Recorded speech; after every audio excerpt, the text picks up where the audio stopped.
Once a land of ancient empires and legendary rulers, Asia saw itself turn into a colony of the expanding European powers in the early modern period. Drawn to the Asian silk and spice trade, their colonization efforts were initially directed to harness the continent's economic power. Eventually, the European states started to use more and more force, and by the start of the 20th century, the Eastern world would be almost entirely in the hands of colonial empires. Welcome to our quick rundown on European expansion in Asia and the Pacific. This is a prelude video to our series on the Pacific War. We'll release weekly episodes with events that started 80 years prior. Don't forget to subscribe to never miss them.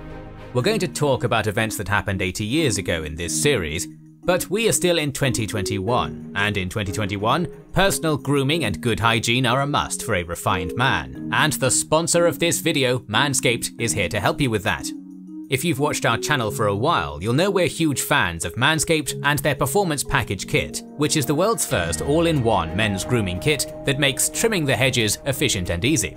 Today we're excited to share that Manscaped just released a new in-shower solution specifically designed for men, the new Ultra Premium Body Wash. The new Body Wash by Manscaped is a premium daily shower gel scented with Manscaped Refined Cologne and features a luxurious lather for any skin type. Infused with aloe vera and sea salt, it gives the perfect balance of cleaning and hydration. After you cleanse with the refined body wash, grab your Lawnmower 4.0 waterproof body trimmer and shave when your skin is soft and properly prepped for trimming. Be sure to opt in for the Manscaped Peak Hygiene Plan and get monthly or quarterly replenishments of your Manscaped body wash without the hassle, delivered straight to your door. Go to manscaped.com today and get 20% off plus free international shipping. Click the link in the description and join the Manscaped movement today.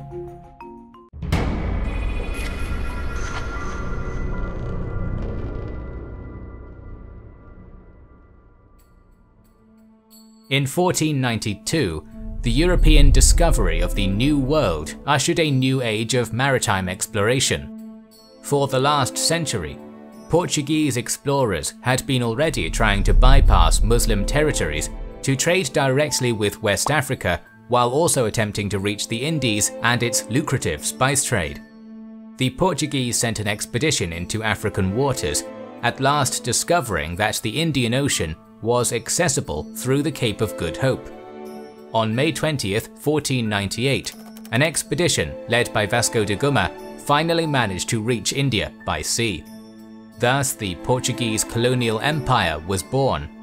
Soon they established entrepôts in Kochi, Calicut and Goa, later expanding their Estado da India across the region, with crucial acquisitions of Diu, Daman, Pulicat, Colombo and Chittagong, among others. In Southeast Asia, the Portuguese captured Malacca and established settlements in the Spice Islands of Solor, Ternate and Ambon, as well as on East Timor and Makassar, but they also disrupted and diverted trade in the region and spread Christianity in eastern Indonesia. Commercial contact was established with mainland realms in Southeast Asia as well, and in Burma, Portuguese mercenaries became essential for the expansion of the Tuangu Empire. In China, after a long period of conflict, the Portuguese would be allowed to establish an entrepôt in Macau, while in Japan, they benefited from the state of civil war, the Sengoku Jidai, and the Chinese embargo to monopolize trade between Japan and Europe. The Portuguese also managed to spread Christianity in Japan, successfully converting one of the daimyos to Catholicism, who granted them the small fishing village of Nagasaki to act as a center of trade in the region. Although direct control of the village ended just a couple of years later, Nagasaki would nevertheless remain the main port of call for the Portuguese ships thanks to its predominantly Christian population. Meanwhile, thanks to the Magellan-Elcano circumnavigation, the Crown of Spain managed to discover and gradually colonize the Philippine archipelago. The Spaniards also established themselves in the spice island of Tidore, sparking a decade of conflicts with neighboring Portuguese Ternate that would be concluded with the Treaty of Zaragoza in 1529, granting the Philippines to Spain and the Moluccas to Portugal. From their center in Manila, Spanish colonists would go on to settle Guam and the Mariana, Caroline and Palau Islands. In 1580, the establishment of the Iberian Union led to the decline of the Portuguese Empire in the east, as England, France and the Dutch Republic began to create their own overseas empires.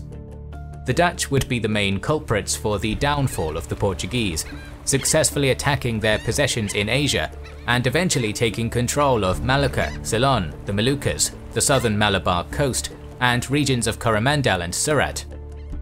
The initial course of action taken by the Dutch East Indies would be to found a chartered company, the VOC, and establish a colonial centre in the city of Jakarta, which the Dutch renamed to Batavia.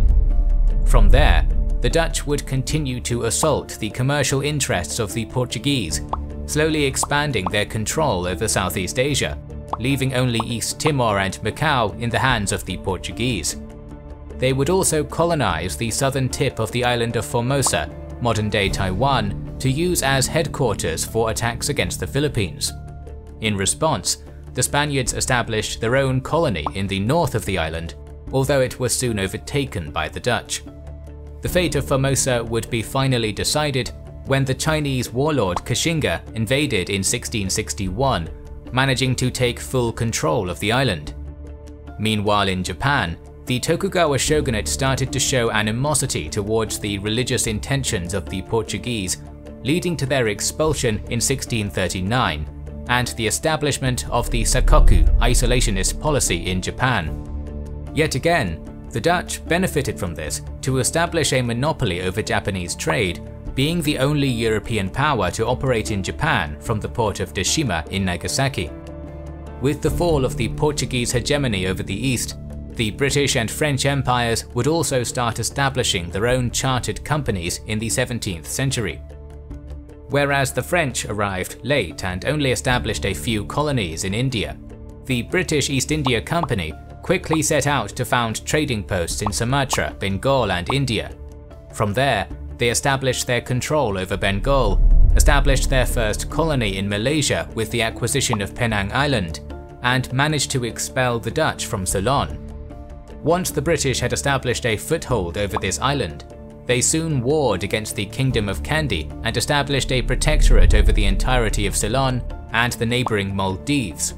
Following a series of conflicts with the French and Dutch empires, the British would manage to take most of their possessions in India, becoming the dominant European power in the region. Within a century, most of the Indian subcontinent gradually fell under the rule of the British East India Company, which promoted the establishment of the British Raj in 1858 to assume direct control over India. In Burma, relations with the British East India Company had always been tense after the Burmese annexation of Arakan, leading to a war in 1824. This was one of the most expensive operations of the Chartered Company, but in the end, it saw the British takeover of Manipur, Assam, Arakan and Tenasserim, as well as the birth of British supremacy in Asian coastal waters. A second war broke out in 1852, in which the British annexed the province of Lower Burma, leaving the Burmese state in shambles.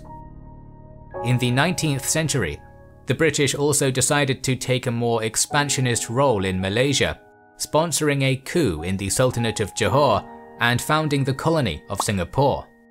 They would then negotiate with the Dutch for the cession of Malacca and the remaining Dutch forts in India in exchange for all British possessions in Sumatra and the recognition of Dutch rights to Indonesia. British Malaya would continue to grow across the century as the Straits settlements were established and the Malay sultanates were gradually annexed as protectorates. At the same time, the British established a protectorate over the Raj of Sarawak in northeastern Borneo and then established a colony on the Labuan Islands. Meanwhile, the French would take great interest in the region of Indochina. After enjoying very good relations with Vietnam, the French Empire would start to continually intervene in the country in the 19th century, culminating with an attack on Turan and the founding of the colony of Cochin China. In 1867, all of southern Vietnam fell under French control, and a protectorate over Cambodia was officially established. the French would go on to establish protectorates over the islands of New Caledonia, Tahiti, Tahuata, and Wallis and Futuna.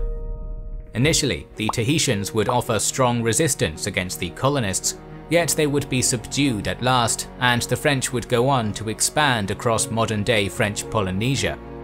With the British, they would also establish an Anglo-French condominium over the New Hebrides, with one English side and the other one French. Meanwhile, in China, there was an increasing demand for opium that was strongly damaging the Chinese population, prompting the Daoguang Emperor to end the opium trade with the Europeans. In response, Britain sent a military expedition in 1839, thus starting the first of the Opium Wars.